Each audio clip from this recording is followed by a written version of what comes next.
I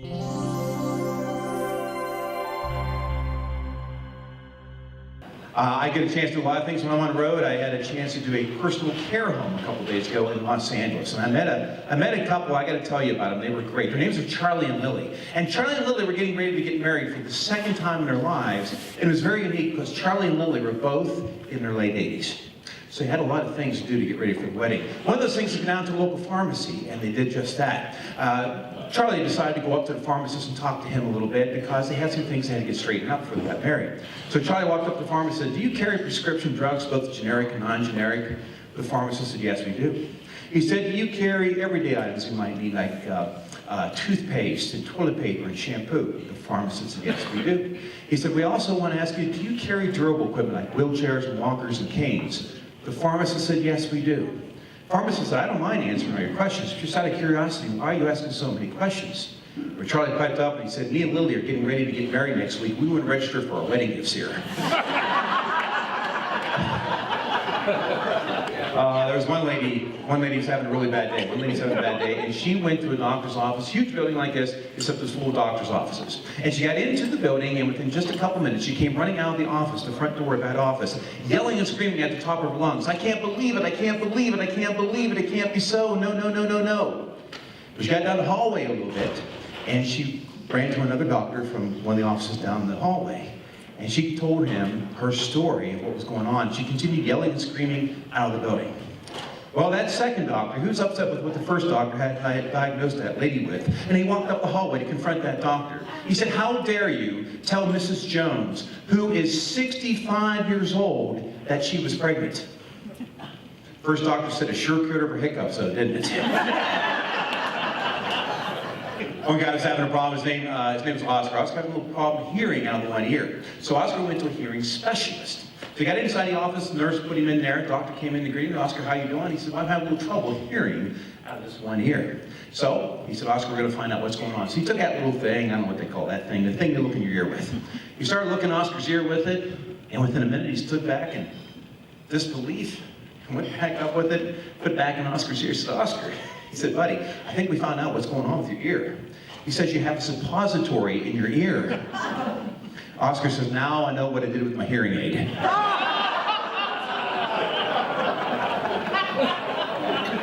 that's as dirty as I get right there, folks, just so you know. The Duke, Mr. John Wayne. "Well, I want to tell you, if you want to be a cowboy, there's one very important thing you got to remember. Never squat with your spurs on. That'll stick with you in more ways than one." I think that's the reason John Wayne walked like this all those years. You know?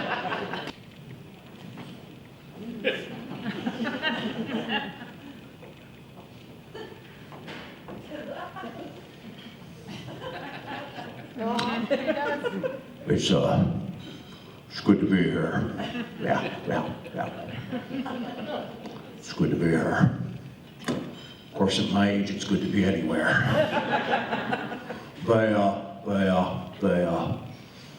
They sent me flowers backstage. Yeah, flowers. They don't realize at my age flowers scare me.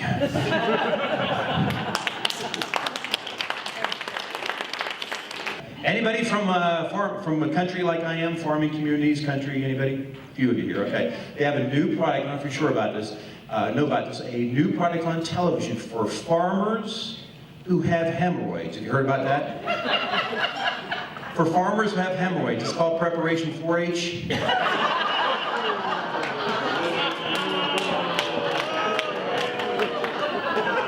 Like you won't be telling that one tomorrow, right? 2, 3 in the morning, I get up, watch TV a little bit. Tried to watch a little bit of TV, and I see a commercial I cannot believe. Advertising this person that, well, I just couldn't believe it. K-Tel Enterprises is proud to present for the first time on national television the son of one of America's most beloved singers, Elmer Fudd. Yes, friends, you too can notice golden tracery of classic hits from the man who sold well over 13 albums.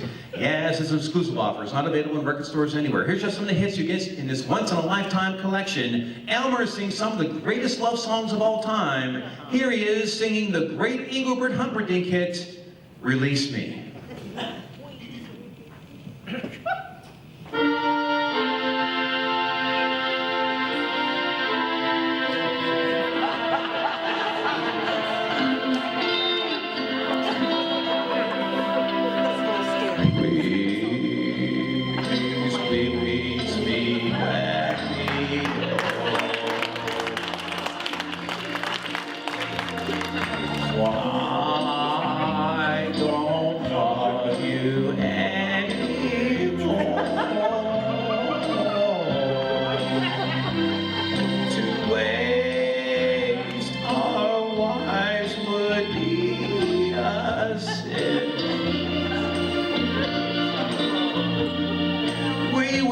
be my darling once again.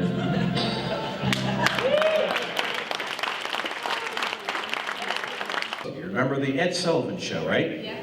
On the Ed Sullivan Show in the late 1960s, this particular individual had his first national TV appearance.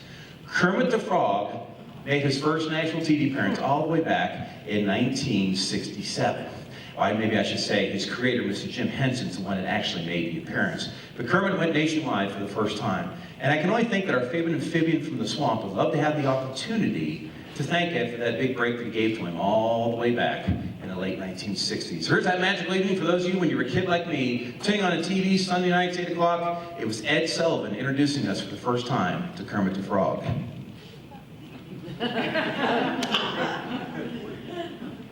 Right here, right now, I have a really big shoe. You've seen it before, it's a rerun. Yes. A really big shoe tonight. Chopo Gijo.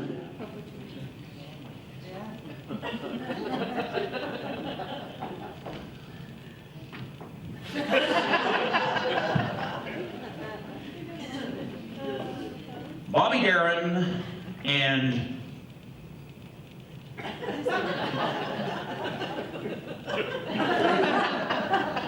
Kermit the Frog. Here's Kermit the Frog. Why are there so many songs about rainbows and what's on the other side?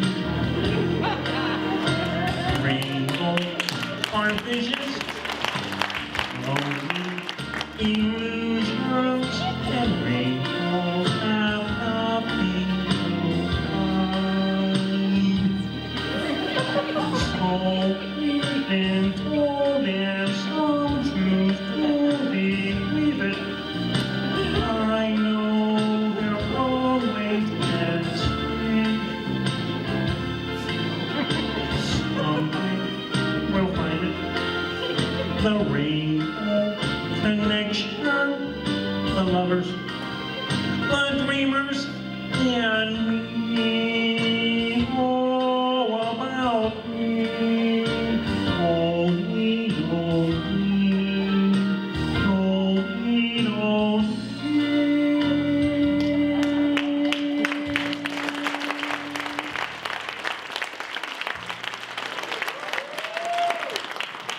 My dad refuses to use anything he called an electronic gizmo. Now, like you, Pittsburgh gets a lot of snow. Probably not as much as you. And we had a really good winter this year. Last year, one day, we got 12 inches of snow in about 2 hours one day. And I got stuck in my parents' house out in the country for the rest of the evening. We weren't plowing, we weren't doing anything. I watched my dad in front of the TV with the remote control going on and off, on and off, on and off, up and down, up and down, up and down. Nothing happened for half an hour. My dad's still sitting there, on and off, up and down, up and down. I'm sitting in the other room laughing at my rear window because I can hear the garage door downstairs going up and down and up. Ladies and gentlemen, I give to you the typewriter.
On the St. Louis beat, we have who's on first, what's on second, I don't know's on third. That's what I'm trying to find out. Trying to find the names of the players on the team. I'm telling you, who's on first, what's on second, I don't know's on third. You know the fellow's names? Yes. And who's on first? Yeah. The guy on first base. Who? The fellow playing first base for St. Louis. Who? The guy on first. Who is on first? What are you asking me for? I'm not asking you, I'm telling you, who is on first? I'm asking you who's on first. That's the man's name. That's whose name? Who? The guy on first. Who? The first baseman. Who is on first? Look, do you have a first baseman? Certainly. Who's on first? Absolutely. Look, when you pay off the first baseman, who gets the money? Every dollar of it. Why not? The man's entitled to it. Who is? Yes. Why shouldn't he? Sometimes his wife comes down and collects it. Whose wife? Yes. For all the man earns it. Who does? Absolutely. Look, I'm trying to find out is what's the guy's name on first base? No, what is on second base? I'm not asking you who's on second. Who's on first? That's what I'm trying to find out I don't here. change the player. I ain't changing anybody. Take it easy. What's the guy's name on first base? What's the guy's name on second base? I'm not asking who's on second. Who's on first? I don't know. He's on first. We're not talking about him. How did I get on third base? You mentioned his name. If I mention the third baseman's name, who has to say was playing third? No, who's playing first? Stay off of first, will you? What do you want me to do? What's the guy's name on third base? What's on second? I'm not asking who's on second. Who's on first? I don't know. He's on third. There I go, back on third again. Well, I can't change their names. I believe the greatest comedy sketch of all time.